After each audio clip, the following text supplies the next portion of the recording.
Hello and welcome to the History of the Germans, episode 69, Germany in 1200, Medieval Faith. Way back when, in episode 30, we identified three drivers of the Investiture Controversy. These were the conflict between the emperor and the princes, the conflict of the emperor with the popes, and the rise of piety amongst the lay people. These last 38 episodes, we did talk at length about how the princes established their own territorial lordships against the imperial central power, and man, did we talk about the conflict between the popes and the emperors. But that third element, we only touched in passing. We covered the Paterna uprising in Milan and later the emergence of the scholastic method, the role of Bernhard of Clairvaux and the crusading movement. But that did not mean that lay piety had gone away. Absolutely not. It was and remains the most crucial development in what Jacques le Goff calls the birth of Europe. Now is the time to talk about it in context. But before we start, as always, a reminder, the History of the Germans podcast is advertising free thanks to the generous support from patrons. And you can become a patron too and enjoy exclusive bonus episodes and other privileges from the price of a latte per month. All you have to do is sign up at patreon.com/historyofthegermans or on my website, historyofthegermans.com. You find all the links in the show notes. And thanks a lot to all of you who have already signed up, especially to Laura, Kelly, and Grant. Now, as you guys may have noticed, I'm not a religious person, and I struggle to believe spiritual phenomena appear solely from the revelations of prophets and divine beings. Economic, demographic, and geographic conditions shape belief systems, and in turn, what people believe influences economic and demographic conditions. And for true believers, even geography is subject to prophetic demands. Hence, let us take another look at the starting point in and around the year 1000. Economic conditions had begun to improve. The men and women of the early Middle Ages began climbing Maslow's pyramid. Basic physical needs were covered and, despite the ever-present violence, safety within the walled cities and under the cover of the local castles had improved. Strong communities formed within the villages and cities, giving people a sense of belonging and ways to gain the esteem of their neighbors. From there, the road is open to seek self-actualization, which we know in the Middle Ages does not involve yoga, social activism or podcasting, but faith. By 1000, most inhabitants of Western Europe and large parts of Eastern Europe were nominally Christians. But few knew what that actually meant. If you lived in a village or an outlying farmstead, you may hear Mass maybe once a month when the itinerant priest came around and mumbled a few words in Latin. Some village priests were well educated at one of the monastic or episcopal schools, but not all. Books, even the basic Bible, were extraordinarily expensive and hence rare. They were written in Latin, the language of the elite. And the elites dominated religious life. The abbots and bishops had access to the all-important theological knowledge, and what they said had to be taken as gospel. Emperors like Otto III and Henry II had the same level of education as their bishops and put themselves at the head of the church. There were more priest-kings who presided over papal synods. Their Romanesque churches were monumental fortresses of the faith, designed more to impress their power onto their surroundings than to invite the faithful in. By 1200, this world had changed. Not only had the emperor been thrown off his spiritual throne by the Reformed papacy, but even the church itself had to fight to keep control of its flock. The spiritual life of the peasants had changed. Many villages now had their own priests, and they could hear Mass at least on Sundays, if not more often. The priest was expected to cater for the spiritual well-being of their parishioners, console them in grief, administer the sacraments, and explain the key tenets of the faith. Cities usually had more than one church. Rich merchants and successful artisans would donate funds for Mass to be said more regularly. The interiors are painted with images showing stories from the Bible or saints' lives. The Gothic churches that are built now open up to the streets with wide and inviting gates, calling all and sundry to enter into the high and airy naves bathed in the light of colored glass windows. Itinerant preachers travel from place to place and draw large crowds. Students go to the newly founded universities in Paris, Bologna, and Montpellier, and on their return share what they've learned. Merchants and artisans move from town to town, not just to sell their wares and services, but also to visit famous shrines and see venerated religious figures like Bernhard of Clairvaux or Hildegard von Bingen. Even the otherwise uncouth knights become pilgrims. You remember these Norman fighters who had initially come to Puglia to pray at the shrine of St. Michael in Gargano, and stayed picking up jobs with the quarreling powers of southern Italy. The Crusades themselves were first and foremost pilgrimages to the Holy Sepulchre and military conquests second. Book production accelerates and moved from monastic scriptoria to the cities, giving the educated classes access to the actual text of the Bible and the writings of the Church Fathers.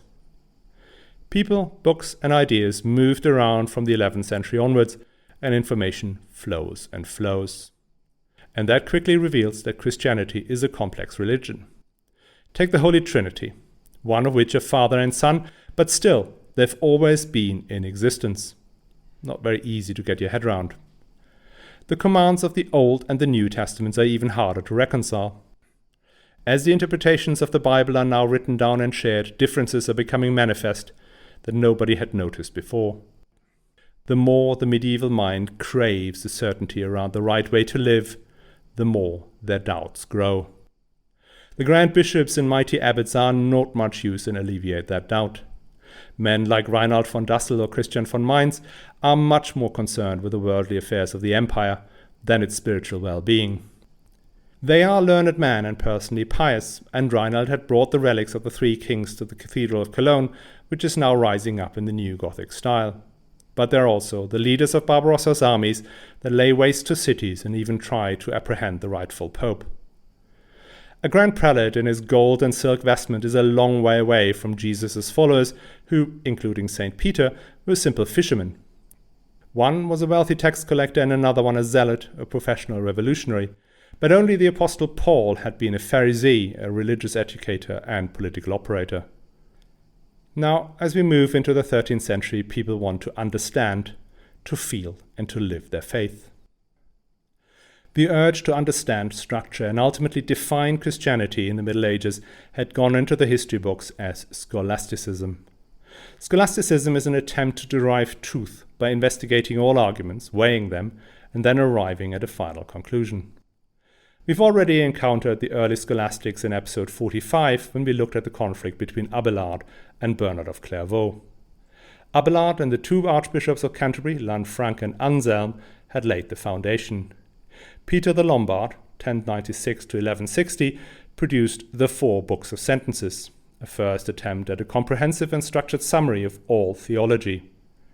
It is on that basis that Albertus Magnus and Thomas Aquinas were putting together their Summa Theologia, again an attempt to bring all the texts of the Bible, the Church Fathers, the papal pronouncements, and even Aristotle into one all-encompassing summary of what was right and what was wrong. Albertus Magnus, 1200 to 1280, was Germany's great contribution to the scholastic method. He lived a long, and one has to admit, extraordinarily productive life. In 1899, a compilation of all his writings were published in no fewer than 38 volumes. That simply boggles the mind. Remember, this is before the widespread availability of paper, i.e. most text had to be written on parchment, which is made from leather in a costly and time-consuming process. Given how expensive writing was, people thought long and hard about whether something should be noted down for posterity.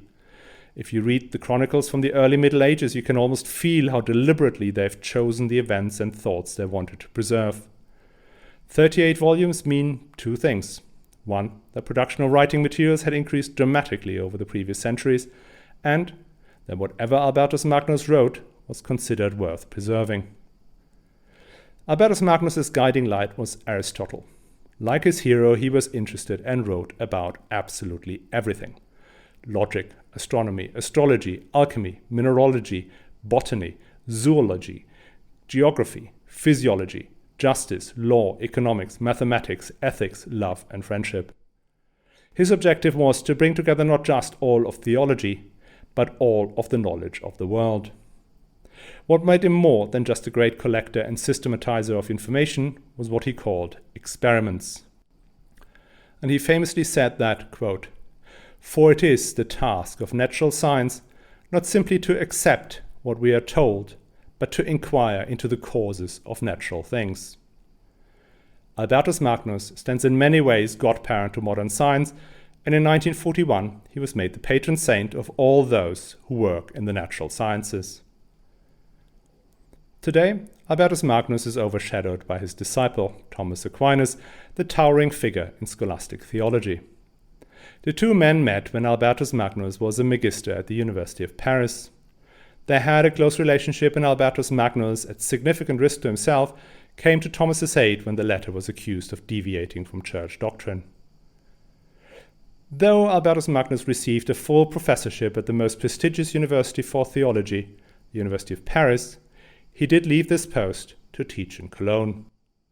Germany did not have universities before Heidelberg was founded in 1386, and that is often seen as another sign that intellectual life in Germany had fallen behind France and England in the High Middle Ages. The example of Albertus Magnus may help to correct that picture, at least a little bit.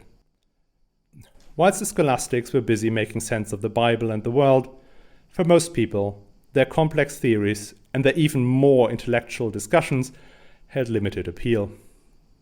Many were looking for a more immediate, almost physical relationship to God. They wanted to feel what it's like to experience God's love. And that is where the great medieval mystics fit into the picture. Now, we already encountered Bernhard of Clairvaux, whose mad antics and venal power politics made him officially this podcast's least popular saint. But these mystics weren't all like that.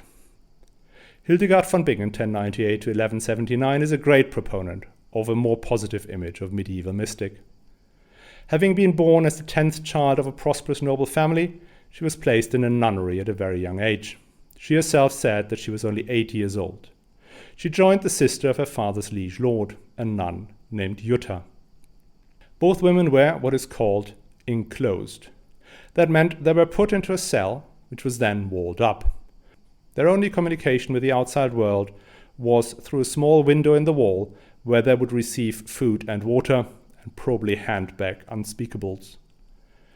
Enclosure became a common practice for nunneries in the 12th century, mainly for financial reasons.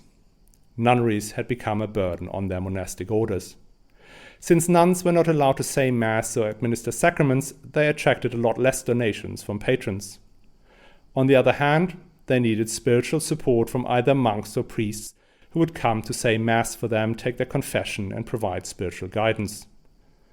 Often that problem was solved by having monasteries and nunneries attached to each other, which solved some of the financial issues but caused other, entirely predictable problems for nuns and monks whose vows of celibacy had become fragile. And so they arrived at a simple solution: wall the women in so the monks cannot get at them. But they can still hear mass and get their sacraments. Now, allow me to refrain from judgment on this. Hildegard, it seems, did not mind being enclosed. She and Jutta were admired for their piety and their pain they took for their belief. But that alone is not what she's famous for. Hildegard experienced visions, which she describes as follows, quote, "From my early childhood, before my bones, nerves, and veins were fully strengthened, I've always seen this vision in my soul, even to the present time when I'm more than 70 years old. In this vision, my soul, as God would have it, rises up high into the vault of heaven and into the changing sky and spreads itself out amongst different peoples, although they are far away from me in distant lands and places. And because I see them this way in my soul, I observe them in accord with the shifting of clouds and other created things. I do not hear them with my outward ears, nor do I perceive them by the thoughts of my own heart or by any combination of my 5 senses, but in my soul alone, while my outward eyes are open. So I've never fallen prey to ecstasy in these visions, but I see them wide awake day and night. And I'm constantly fettered by sickness and often in the grip of pain so intense that it threatens to kill me, but God has sustained me until now. The light which I see thus is not spatial, but it is far, far brighter than a cloud that carries the sun. I can measure either height, nor length, nor breadth in it, and I call it the reflection of the living light. And as the sun, the moon, the stars appear in water, so writings, sermons, virtues, and certain human actions take form for me and gleam." Unquote. Her visions, that she described in detail in her book, The Liber Scrivias, for which she had illuminations made, look almost like abstract paintings of swirls and lights and shapes.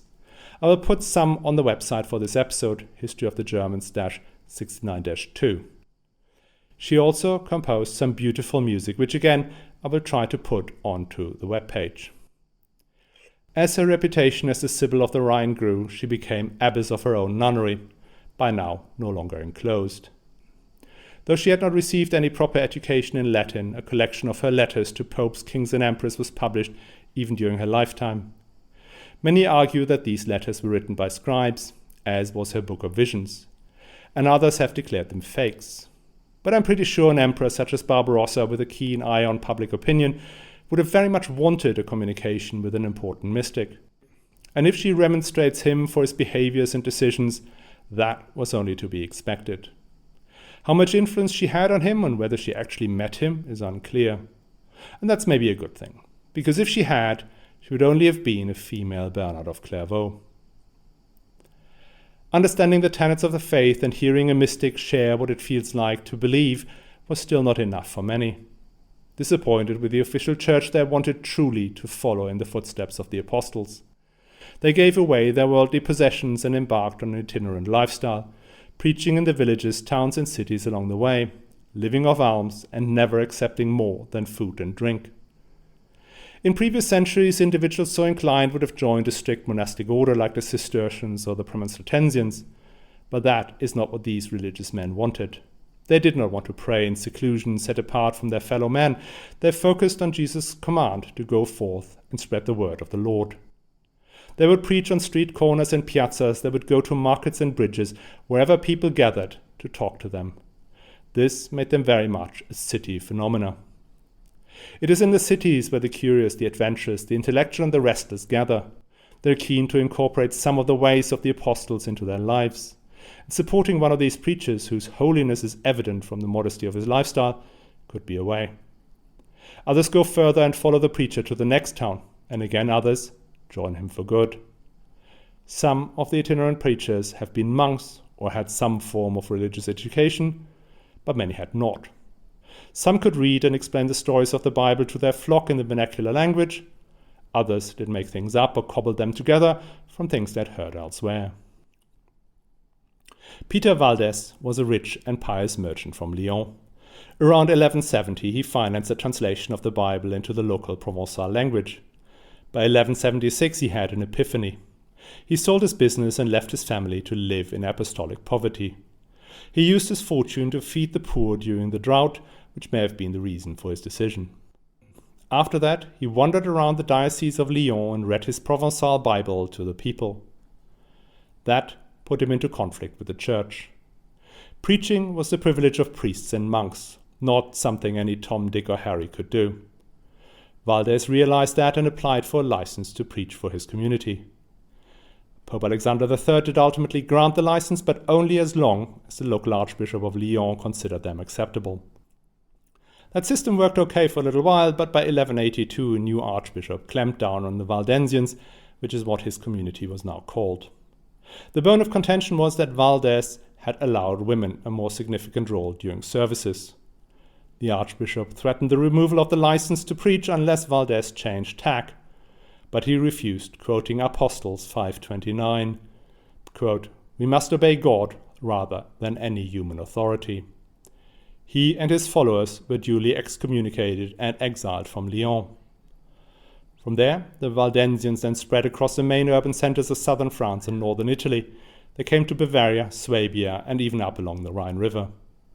The rejection by the church meant they no longer had to care about the official doctrine. They developed their own theology based on a very literal reading of the Bible. Their belief system is often seen as a forerunner of Protestant beliefs, in particular the focus on the individual study of the Bible, the importance of confession, lay preaching, and the rejection of saints. From 1230 onwards, the Valdensians were persecuted by the Inquisition as heretics and retired to the Alpine valleys in France and Piedmont, where there are still today Valdensian communities. For the Church, these developments were very disquieting. The scholastics and the mystics could be managed. They were easy to find, and they were already part of the institutional Church. If they strayed from the orthodoxy, they could be made to recant, and when that failed, could be locked up in some monastery to keep them quiet. But these apostolic poor were outside the Church institutions. Their preaching was uncontrollable. They could not be shut up into a monastery because their followers would spring them from jail. Debating with them did not work, because they would just throw Bible quotes back at you, whether they fit or not. And as we have seen with the Waldensians, putting them under pressure only radicalized them. In that situation, the Church went for a two-pronged approach: destruct and embrace. To get rid of the most radical of these apostolic preachers was to physically eradicate them, whilst the more moderate are to be integrated into the Church. An element of the first strategy was the so-called Albigensian Crusade against the Cathars. Now, the Cathars I know are super popular with the friends of the Middle Ages, and I will not try to add much to the heavily disputed story. Maybe one thing. One of the earliest reported cases of Cathar beliefs comes from the city of Cologne in 1143. In 1163, 5 adherents of the Cathar beliefs were burnt at the stake in Cologne. That's well before they made a splash in southern France. The Cathars' beliefs had moved even further from the church doctrine than the Waldensians. They embraced dualist traditions that saw the world and everything in it as inherently evil. That led them to denying that Christ had become human, as that would have been an embrace of the evil world. Their spiritual leaders were called the Perfects, whose lifestyle involved a near complete rejection of the world. No money, no sex, no meat, no fun of any kind. Men and women were considered equal, and both could become perfects.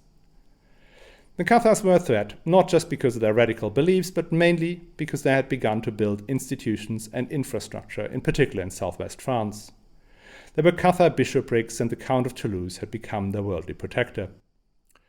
Pope Innocent III called a crusade against the Cathars that offered full absolution of sins for anyone who would be willing to murder peasants in the Languedoc. The struggle lasted comparatively long, a first crusade from 1205 to 1215, and then 10 years of revolts, and only by 1244 could the Cathars finally be driven underground. The campaign was exceptionally brutal. Its leader, by the way, was Simon de Montfort, the father of the other Simon de Montfort, the one that established the British Parliament's right to control taxation. In 1209, the Crusaders attacked the city of Béziers. They offered the Catholics within the town free passage, which they refused. And once the city had fallen, they killed all of its inhabitants. Asked how they should distinguish between the good Catholics and the heretics, they were told, "Kill them all. God will know his own." Now, the great winner of the Albigensian Crusade was the King of France, who took over the county of Toulouse and ultimately controlled all of southern France. Crusading against an institutional religion like the Cathars may be a viable strategy, but murdering all poor preachers and their followers in the cities was simply not feasible. The Church needed a way to channel this undercurrent of religious fervor and found it in the form of St. Francis of Assisi. St. Francis' backstory is almost identical to that of Peter Valdez. The son of a rich merchant, he at some point rejects all worldly goods to follow in the footsteps of the apostles. He lives as a beggar and preaches all across his hometown, and when there weren't enough listeners, he would preach to the birds. Like Valdez, he seeks authorization from the Pope, and Innocent III, the same who ordered the Albigensian Crusade, having learned from the disaster that was the rejection of Valdez, grants him the right to form a new monastic community. The friars, as he called them, would live in the cities. They would preach to the people rather than pray in seclusion. They renounced all wealth and would move from town to town living as beggars.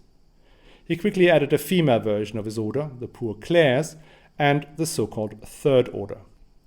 The Third Order would admit laymen who did not take monastic vows but would emulate some elements of Franciscan life whilst remaining in the world.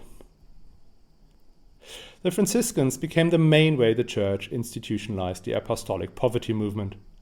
The other important order were the Dominicans, who were specifically founded to oppose the Cathars. The Dominicans adopted the life of the apostolic poverty, but they would also embrace scholastic thoughts to be more convincing in debates with potential heretics.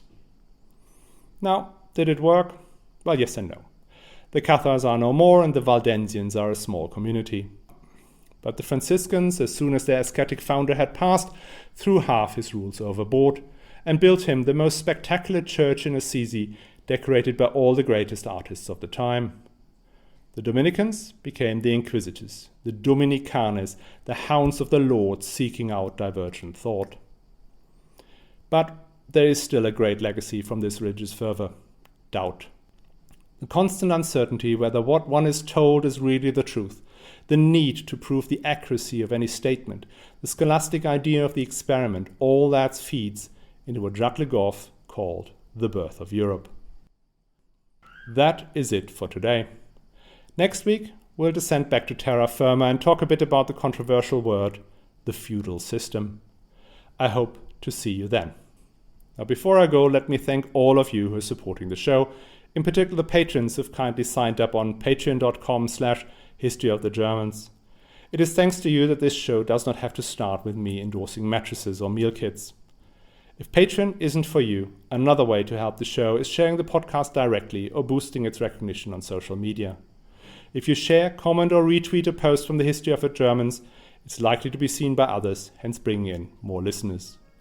My most active places are Twitter @GermansHistory and my Facebook page, History of the Germans Podcast. As always, all the links are in the show notes.